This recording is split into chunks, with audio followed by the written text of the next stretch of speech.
Précédemment, dans Desperate Maxim, pourquoi je me suis retrouvé à Los Angeles en 2019. Monique m'a présenté son projet phare, le championnat mondial des arts du spectacle. C'était un peu comme des Jeux Olympiques artistiques, donc ça se passait à Los Angeles, et donc cette Monique, elle s'occupait de recruter des artistes en France, pour ensuite partir aux États-Unis avec eux pour ce fameux concours. Ça avait pas l'air si sérieux que ça, mais dès qu'il y avait un bon résultat, j'avais tellement besoin de reconnaissance, de validation, de félicitations, d'amour en fait. Ça effaçait tout. Et comme on m'avait dit Maxime, ça y est, tu fais partie de l'équipe, et ben j'avais effacé tous les problèmes, et pour moi cette aventure était géniale. Elle nous a annoncé que ça allait pas être aussi simple d'aller à Los Angeles, et que ça allait nous coûter entre 5 000 et 7 000 euros. Ce qu'il faut que vous fassiez, c'est trouver des sponsors, comme les athlètes des Jeux Olympiques. Et ça, je crois que c'était le plus gros foutage de gueule de toute l'aventure. Finalement, j'ai réussi à mettre de l'argent de côté.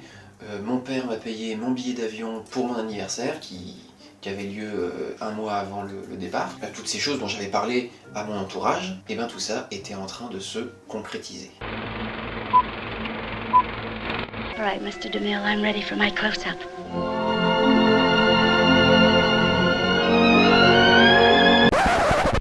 Bon, pour la suite, on a changé de pièce, parce que j'ai aussi le placard à ranger, j'ai tous les vêtements à plier là, parce que c'est le bordel, il y a des trucs qui tombent, enfin, c'est insupportable. Tout est passé à la machine avant, hein, je précise, avant qu'on me pose la question. Donc, on arrive à Los Angeles, donc moi, tout va bien pour moi, j'oublie clairement tous mes problèmes, et on est en route vers notre hôtel. Oui, parce que finalement, même si j'ai réservé ma chambre beaucoup plus tard que les autres, j'étais quand même dans l'hôtel officiel avec tout le monde. Donc l'histoire de l'autre hôtel un peu plus loin, j'ai jamais su si c'était vrai. Hein. Monique, elle m'avait dit, mais j'ai négocié pour toi, pour que tu sois avec nous dans l'hôtel. Peut-être qu'elle a dit la vérité, peut-être qu'elle a menti. Je saurais jamais. La chambre, super, le lit queen size, hyper large. Vraiment le seul problème de cette chambre, c'est qu'on pouvait pas ouvrir la fenêtre. Parce que déjà c'était très très haut, je crois qu'on était au 9e étage, et comme il y avait la clim, quoi, l'air conditionné, c'était mieux de garder tout ça à l'intérieur. Mais quand tu veux aérer ta chambre, tu fais comment? Parce qu'on était 2 mecs dans la chambre, hein, 2 grands gaillards. On était tous à 2, 3, 4 dans les chambres pour payer moins cher évidemment. Donc voilà, fallait ouvrir la porte, c'était chiant. Miss Jackson if you're nasty. L'hôtel, il était à Long Beach, au sud de Los Angeles, le lieu du concours, voilà, qui était un grand bâtiment avec plein de grandes salles. C'était juste en face. Donc en fait, on n'était pas du tout à Hollywood, on était à Long Beach. entre Long Beach et Hollywood, il y a quand même 80 km. C'est la distance Paris-Nemours. Et donc c'était sur un boulevard qui s'appelait Ocean Boulevard, et on était à quelques mètres du fameux tunnel dont parle Lana Del Rey. Le concours n'a pas commencé tout de suite, il y a eu, je sais pas, peut-être 2-3 jours de découverte des environs. Il y a une journée où on est allé visiter Universal Studios, qui est donc à la fois un grand studio de cinéma, de tournage, et un parc d'attractions, avec des super attractions.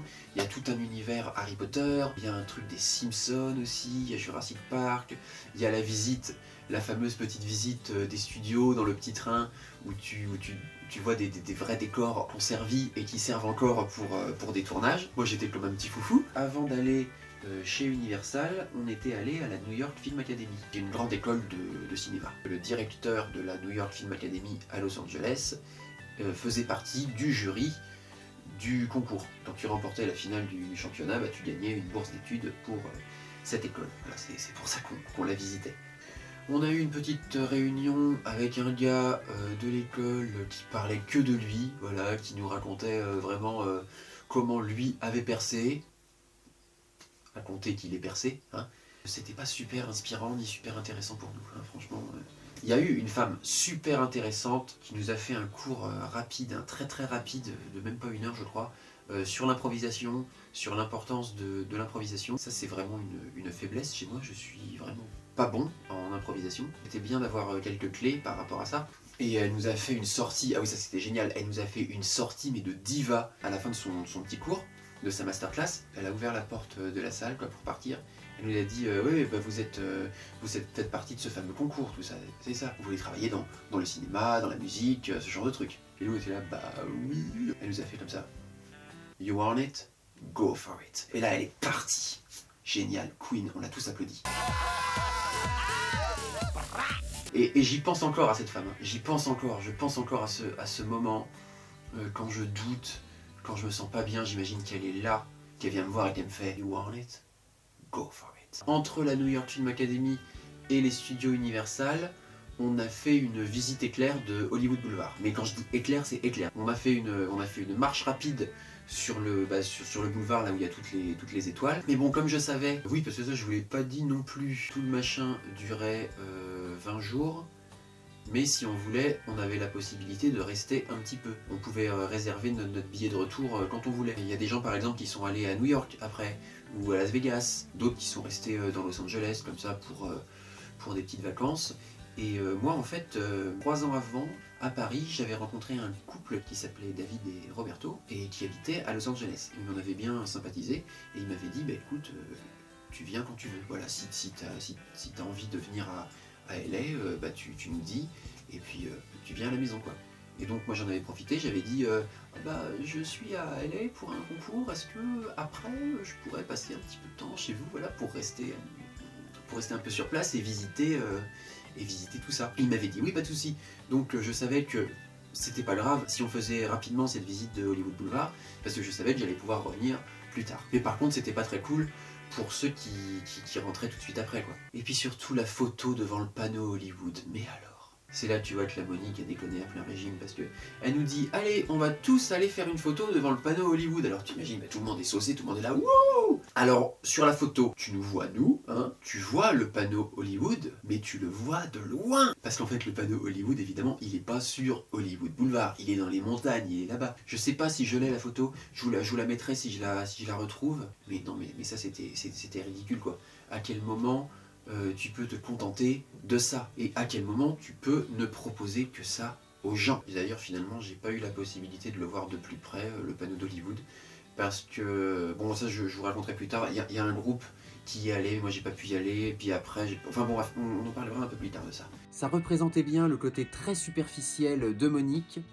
Pareil, le même jour, le lendemain, on est passé devant une école de danse très très connue apparemment, moi je sais pas, je suis pas danseur. On est descendu du bus pour faire une photo devant et on est parti. Et sur les réseaux, tu voyais écrit « Nous avons visité l'école de machin ». Rien visité du tout quoi. Monique, elle vit pour Instagram. Dans Instagram versus réalité, la réalité, elle s'en fout. Il y a eu une première soirée de prise de contact avec les autres équipes, avec les autres pays.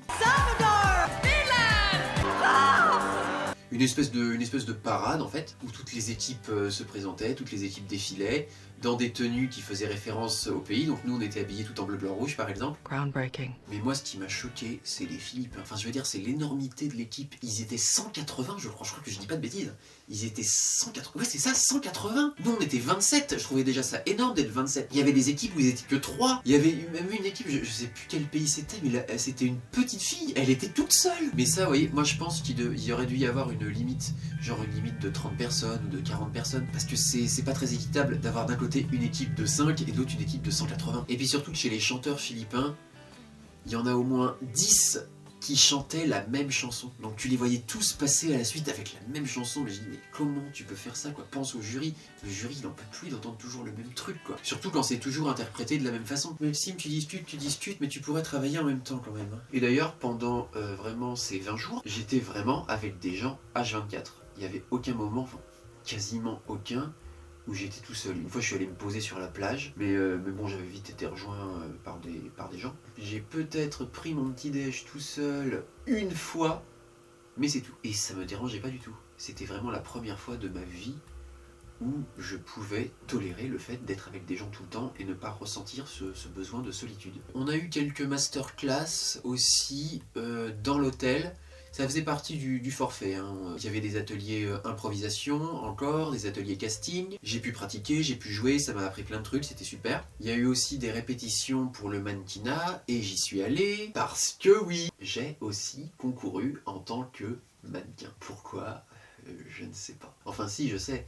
C'est parce que pour ce concours, tu es obligé de t'inscrire dans 3 catégories. Parce que sinon, tu payes pas assez cher pour eux, tu comprends ? Donc moi, ce qui m'intéressait, c'était juste la catégorie comique et la catégorie tragique en acting. Mais Monique, elle m'a dit, bah non, il faut faire 3 trucs.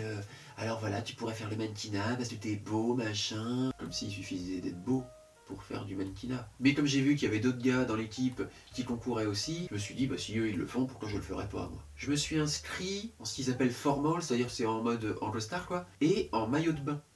Voilà, il y a la personne qui était en charge des mannequins et qui faisait partie du jury, qui nous a expliqué comment marcher, voilà, comment ça allait se passer. Et puis ce qu'il faut bien savoir, c'est qu'il n'y avait pas seulement plein de pays qui étaient représentés, il y avait aussi plein d'âges différents. Ça allait vraiment de 6 à 60 ans, quoi. Et là, je dois dire que c'était très gênant de voir les petites filles, mais des petites filles de 5-6 ans, voilà, qui étaient habillées comme des princesses, qui étaient surmaquillées, et puis qui défilaient comme ça, quoi.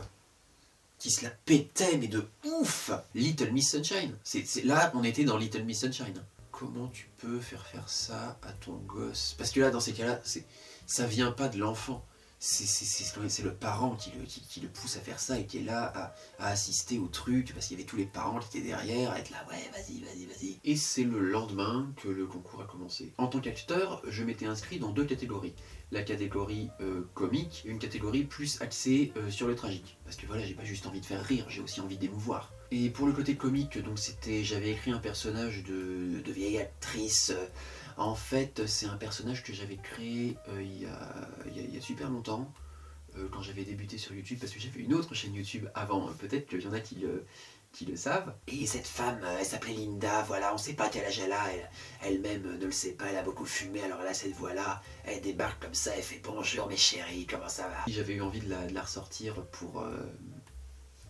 pour le concours, de faire une petite référence à Sunset Boulevard aussi. « Those wonderful people in the dark. » Oui, parce qu'il fallait le jouer en anglais, tout ça. J'allais pas jouer en français devant des anglophones. Donc il y avait aussi ce challenge, c'était d'écrire quelque chose en anglais, de le jouer en anglais, et d'arriver à faire rire avec ça. Et pour l'autre numéro, c'était le monologue de fin de Joseph Gordon-Levitt dans Mysterious Skin de Ray Araki, qui est un de mes films préférés. Et le concours, ça a commencé avec les mannequins. Et en fait, pour le personnage de la vieille actrice, j'avais pris un corset. Et pour une soirée qu'on avait fait avant de partir, je m'étais habillé en costume et j'avais mis le corset en plus. Et Monique, elle m'avait dit « Mais ça, ce look, j'adore. Tu devrais faire exactement ce look pour la catégorie formelle au concours. » Moi j'étais là, mais t'es sûr, c'est pas un peu trop atypique, justement? Et elle me fait, mais non, justement, tu comprends rien, c'est ça qui est bien, il faut te montrer, il faut te différencier, donc tu mets ce corset et t'y vas. Premier jour du concours, je vais me présenter en costume et en corset, devant la salle. Vous vous souvenez quand je vous ai dit, quand nous avait vendu ce concours comme quelque chose de très sérieux, de très rigoureux, où fallait surtout pas arriver en retard? C'était le bordel quand je suis arrivé. Le jury était pas prêt, moi j'avais tout bien préparé, genre j'avais mon numéro sur mon bras, tout ça. Il y a des gens qui étaient arrivés sans numéro, c'est pas grave, ils pouvaient rentrer. Il y avait plein de gens qui étaient en retard, donc on nous a fait passer dans le désordre. Donc en fait, à l'heure ou pas à l'heure, ça changeait absolument rien. Donc voilà, je fais mon petit truc, je marche, machin. Et ensuite est venue la catégorie maillot de bain. Donc je me change en short de bain, le corset, quand je l'ai enlevé, j'avais des marques partout là, sur le corps. Alors qu'il m'avait jamais fait de marque, ce corset. Jamais. Je l'ai porté plusieurs fois dans les répétitions où je jouais l'actrice, ou même pour des soirées, des trucs comme ça, et je n'ai jamais eu de problème, j'ai jamais eu de marque. Et pourquoi, le jour du concours, j'avais des marques dégueulasses comme ça sur mon corps? Mais surtout c'est... Maxime, pourquoi tu as écouté Monique? Je frottais pour faire disparaître les marques, ça marchait pas du tout. Donc je suis allé défiler en maillot de bain avec mes marques sur le corps, et le jury a sûrement cru que c'était des marques de naissance, quoi, des trucs que j'avais, des cicatrices, j'en sais rien. J'étais là, bah voilà, ok, ça y est, c'est mort. J'ai perdu mon temps, je me suis saboté tout seul. J'avais pas tellement le temps de faire la gueule, il fallait tout de suite que je travaille mon personnage. Petite anecdote, en fait au départ je jouais donc l'actrice avec une clope, que j'allumais pas évidemment, mais j'avais une clope. Et ça c'était pas possible, aux États-Unis tu ne pouvais pas monter sur scène avec une cigarette, même éteinte. Donc je me suis dit c'est pas grave, je vais prendre un verre de vin.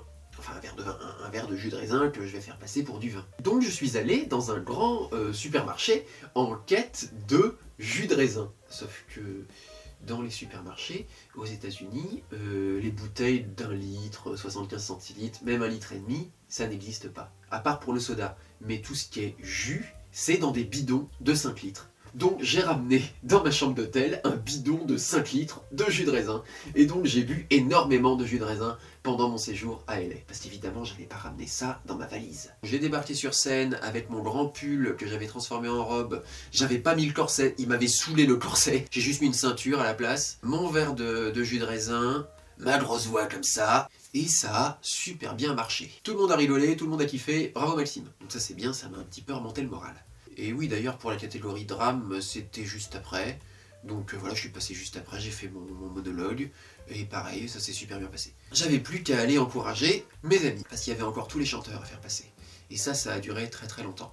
Parce que je sais pas s'ils ont foutu, ils ont pris du retard, ils avaient pas prévu de pause pour le jury. Ce qui fait que le jury a pris une pause et que ça a décalé plein de monde. Faut vous rappeler que chaque numéro dure 1 minute. Donc si tu prends une pause d'1 heure, tu décales 60 personnes. Donc ça finit super tard.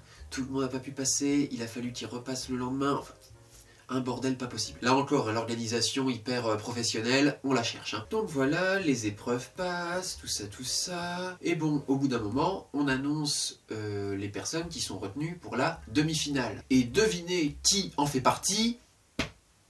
Moi.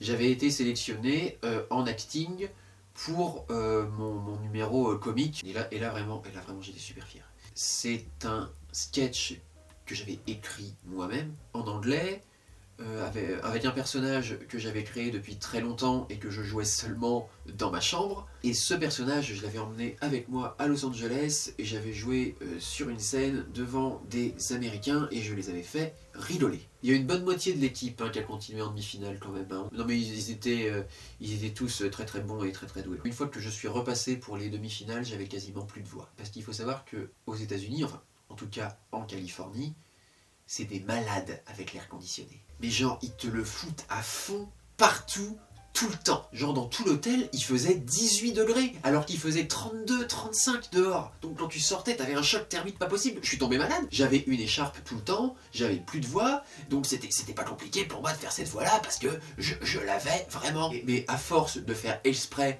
de faire cette voix-là, ça me tuait la voix d'autant plus. Non mais ils adorent le froid, les Américains, je sais pas pourquoi. C'est comme l'eau, hein.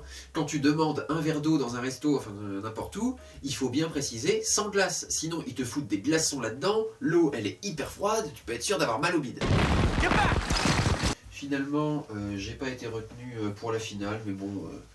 c'est pas grave, je suis content d'avoir fait le parcours que j'ai fait. Mais bon, je pouvais pas m'empêcher d'être hyper déçu. Parce qu'on m'avait vendu du rêve, on m'avait vendu quelque chose d'extraordinaire, et en fait c'était juste Little Miss Sunshine. Suite aux annonces des finalistes, Monique se ramène avec des petits papiers, elle dit tiens voilà, tiens je te donne des noms, demain il y a des rendez-vous avec des producteurs, avec des agents, avec des managers, avec plein de monde du monde du spectacle, et ces gens-là veulent te voir, ils veulent te voir toi, ils t'aiment, ils ont aimé ce que t'as fait, ils veulent te voir toi. Attendez, j'arrive au truc, et c'est du grand n'importe quoi, c'est du grand délire, c'est lunaire.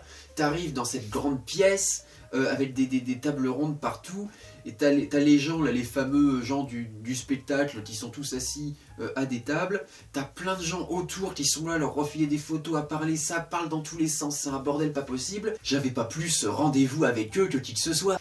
Et évidemment, on nous avait vendu le truc comme un truc super important, non mais faut y aller, machin... je crois que c'est à ce moment-là, oui c'est à ce moment-là justement qu'il y a un groupe qui est parti le matin, qui a loué une voiture pour aller voir le panneau Hollywood. Et franchement quand tu vois ce que c'était le pseudo rendez-vous avec des producteurs, j'aurais dû me barrer voir le panneau Hollywood avec mes potes. Non seulement j'étais dégoûté qu'on essaye de me faire croire encore des trucs, mais j'étais aussi dégoûté du fait de croire encore à ce qu'on me disait. J'en voulais beaucoup quand même sur le moment.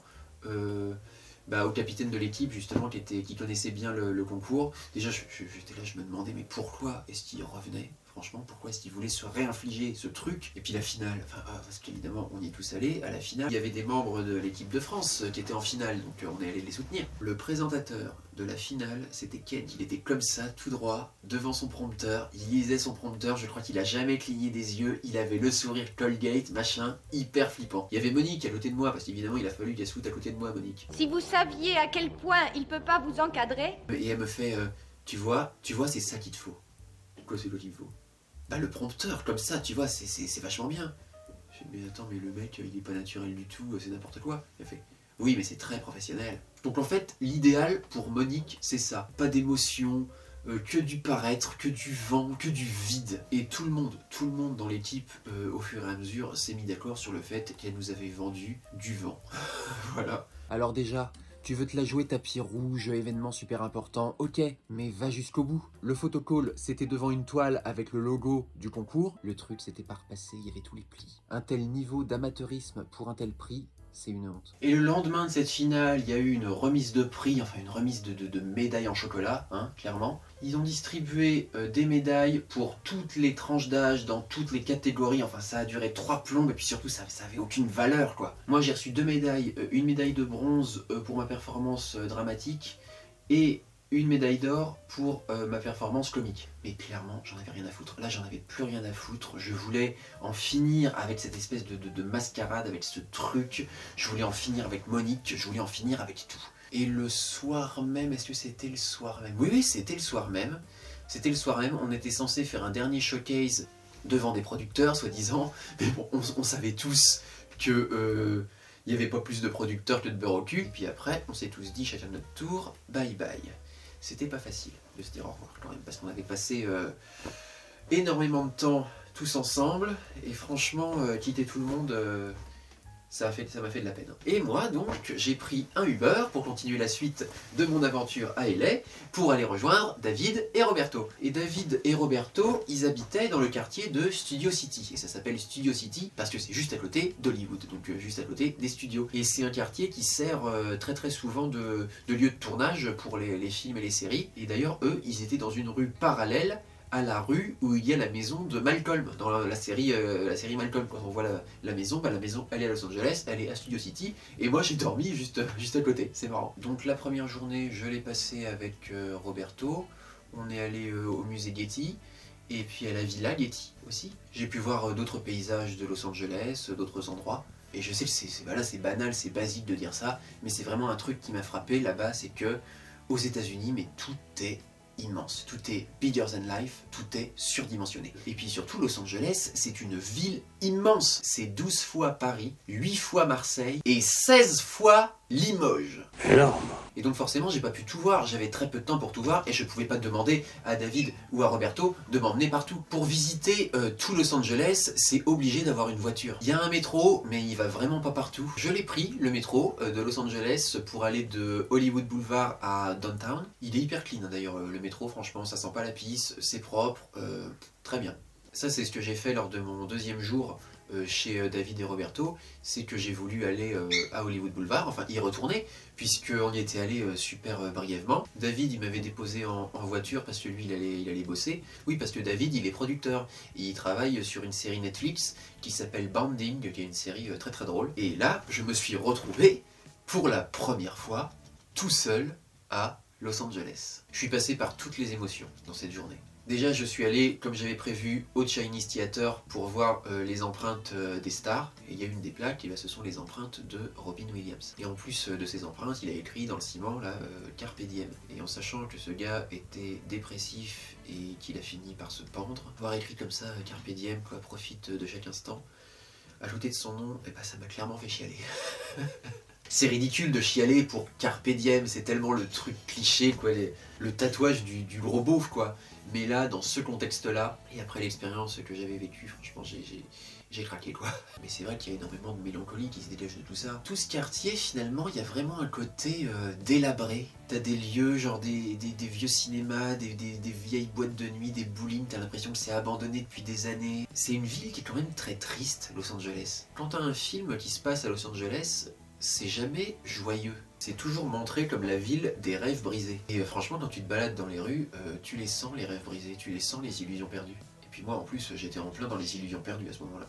Et donc, comme je vous disais, après avoir vu ce que je voulais voir sur Hollywood Boulevard, j'ai pris le métro pour aller dans un quartier qui s'appelle Downtown, qui est un quartier qui fait pas vraiment rêver. Mais pourquoi je tenais à y aller? Parce que déjà, j'avais la possibilité d'y aller. Je pouvais pas aller par mes propres moyens à Silver Lake ou à des endroits comme ça, mais c'est aussi parce que Downtown, c'est un lieu de tournage d'un de mes films préférés qui s'appelle 500 jours ensemble. Donc je me suis baladé comme ça avec la musique du film, avec la bande originale dans les oreilles, franchement c'était cool. Et puis je suis allé voir ce fameux bâtiment dont le nom m'échappe, qu'on voit à la fin de ce film, et qu'on retrouve aussi dans The Artist et Blade Runner qui est aussi un de mes films préférés. On peut rentrer dans le bâtiment, mais on peut accéder qu'au rez-de-chaussée, parce que le reste, il y a des bureaux, il y a des gens qui bossent. J'étais super content de le voir en vrai. C'est des petits détails, mais ça fait plaisir, quoi. Donc ça, c'était les côtés positifs de cette journée, mais il y avait quand même eu énormément de côtés négatifs. J'avais vraiment le moral dans les chaussettes. Je repensais à tout ce concours, à toutes ces déceptions, au fait que j'avais dépensé toute ma thune aussi, que j'allais rentrer à Paris sans rien. J'étais en colère contre moi-même quand même. Je trouvais ça ridicule d'avoir fait tout ça. Et puis franchement, je me prenais la tristesse de Los Angeles en pleine figure. J'ai regardé si c'était possible de changer l'horaire et puis le jour sur mon billet de retour pour retourner en France, parce que là je me suis dit non mais écoute, ça sert à rien, rentre chez toi, rentre à la maison. Qu'est-ce que tu vas faire encore pendant 3 jours là, en fait t'en as assez fait comme ça, vas-y rentre chez toi. J'ai pu négocier, j'ai pu modifier mon vol et j'ai pu avoir un billet pour le soir même en fait, pour la fin de cette journée, sans frais supplémentaires en plus, donc super. Donc j'ai pris le métro, le bus pour retourner chez les gars. Et là il y avait Roberto, il était là parce que lui il travaille à la maison. Et je lui ai dit voilà écoute, pour moi le séjour il va s'arrêter là. Je vais rentrer, j'en peux plus, je me sens misérable en fait, je me sens pathétique, je suis pas bien, je suis vraiment pas bien. Et voilà, il a compris tout à fait ce que je ressentais. Donc on a discuté un petit peu de tout ça. J'ai pleuré beaucoup. Je leur ai quand même laissé des petits cadeaux. Je leur ai offert deux beaux livres d'art que j'avais trouvés dans une librairie à Downtown. J'ai fait un gros câlin à son chien comme ça parce qu'ils avaient un gros chien comme ça, un husky super drôle et super mignon. J'ai appelé un Uber pour qu'il m'emmène à l'aéroport. Et puis je suis parti. Voilà. Bien sûr, je n'ai pas dormi du tout pendant les 12 heures de vol. À l'aller non plus, j'avais pas du tout réussi à dormir. Et j'ai pas ressenti le décalage horaire à l'aller. Quand je suis arrivé à LA le lendemain, j'étais partant pour la journée, pas de souci. Mais par contre, une fois rentré en France, j'ai dormi 16 heures 2 jours de suite. Et il y a eu ce long processus de raconter à tout le monde, à tous mes proches, voilà comment ça s'était passé quoi. Et voilà, il y a plein de gens qui m'ont dit mais tu sais Maxime, je m'en doutais que t'allais te prendre une claque. Je m'en doutais que c'était pas un truc hyper fiable quoi. Ah bon, tu t'en doutais, mais pourquoi t'as rien dit? Mais parce que Maxime, tu m'aurais pas écouté. Tu l'aurais fait quand même. Et là j'ai dit bah ouais, t'as raison. Je l'aurais fait quand même, de toute façon. J'avais besoin de commettre cette erreur, entre guillemets, j'avais besoin d'aller jusqu'au bout des choses. J'avais besoin de toute façon d'aller au bout de quelque chose, moi, à ce moment-là. Et je ne peux pas regretter d'avoir fait ça. D'autant qu'il y a énormément de choses positives à tirer de tout ça. J'ai eu des très bons retours sur ce que je faisais, j'ai eu des très bons retours sur moi, sur mon univers. Et évidemment que ces retours, j'aurais pu les avoir à Paris, j'aurais pu les avoir en France. Évidemment que toutes ces techniques, j'aurais pu les apprendre ici. Bien sûr, j'ai mis énormément de temps à retrouver le moral, hein. Je passais des journées, je faisais rien de la journée, de toute façon j'avais plus une thune donc je pouvais rien faire, je pouvais pas sortir, je pouvais pas prendre le train pour aller à Paris ni rien, je faisais rien quoi. J'ai demandé à ma banquière de casser mon PEL quoi, pour renflouer mes caisses parce que j'étais à zéro, enfin j'étais à zéro, j'aurais été content d'être à zéro, non, j'étais à moins 700 quoi, un truc comme ça, même plus, enfin c'était un désastre, c'était une catastrophe. Après ça s'est arrangé, j'ai retrouvé du travail, je me suis refait quoi, je suis encore là. Si j'avais pas fait ça, je sais pas à quel moment de ma vie je serais allé aux États-Unis, je sais pas quand je serais allé à Los Angeles, à quel moment j'aurais vu tout ça de mes propres yeux. Et je suis très content d'avoir vécu cette expérience, rien que pour ça, parce qu'il faut voyager, il faut voir d'autres pays, il faut voir d'autres mondes, il faut voir d'autres modes de vie, il faut se confronter à d'autres cultures. C'est comme ça que tu apprends, c'est comme ça que tu apprends sur le monde, que tu apprends sur toi-même. Et j'aimerais bien d'ailleurs y retourner un jour pour en voir plus, dans de meilleures conditions. J'aimerais aussi beaucoup aller à San Francisco.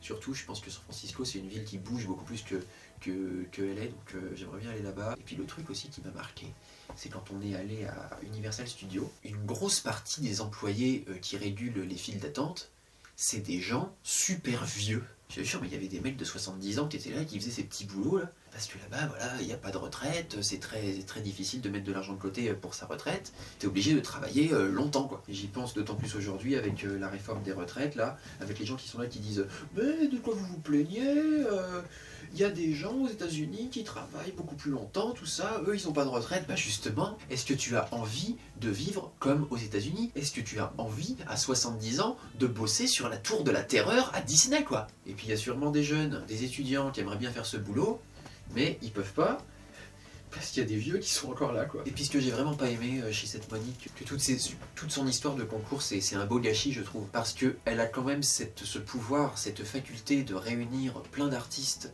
de milieux différents. Et à ce moment-là, tu te dis, bah, je vais réunir plein d'artistes et on va former une troupe. Et on va jouer des spectacles un peu partout. Ce serait beaucoup plus intéressant que de faire ces trucs-là.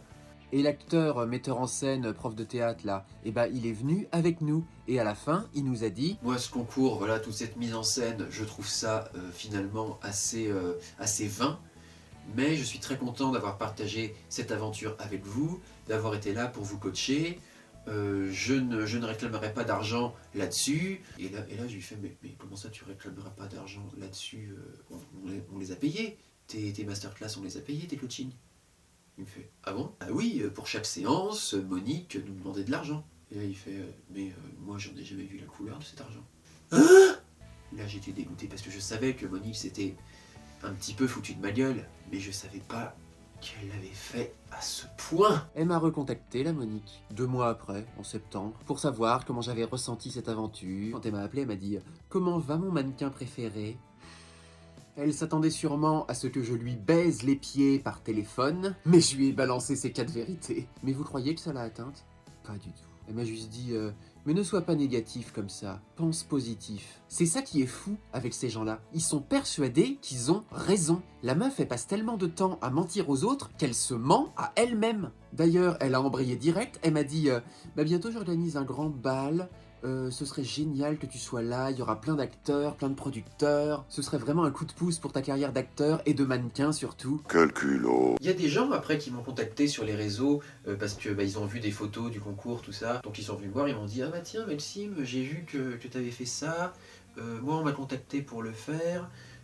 Qu'est-ce que t'en penses? Est-ce que tu as des conseils à me donner? J'ai dit bah ouais, j'ai un conseil à te donner, ne le fais pas. Et je leur ai expliqué tout ce que je vous ai expliqué là en vidéo. Il y a un garçon qui m'avait contacté pour ça.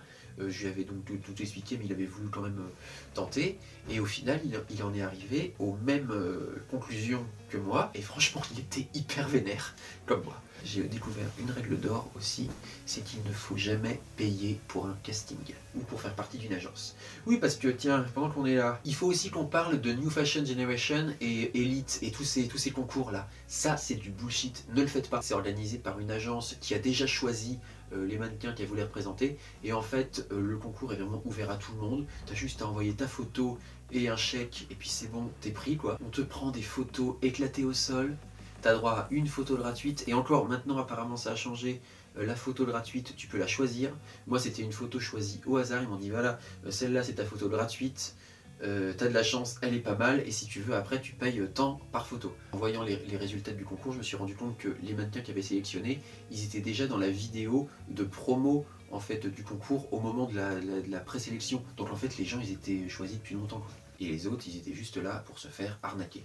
Et je trouve que c'est dégueulasse de faire ça à des jeunes, parce que je crois que ce genre de concours, c'est ouvert à partir de l'âge de 14 ans ou 16 ans. Il y en a peut-être qui sont ouverts à 16 ans, d'autres à 14, et je trouve que c'est vraiment dégueulasse de faire ça à des jeunes qui sont vraiment influençables à cet âge-là, vraiment fragiles psychologiquement, qui sont sensibles, qui manquent de confiance en eux. C'est dégueulasse, voilà, de profiter comme ça de la sensibilité, de la fragilité des gens, c'est horrible. Donc si vous voyez des annonces pour ce genre de concours, machin, si on vous contacte pour ça, surtout, ne le faites pas, vous dites non, sans regret, vraiment.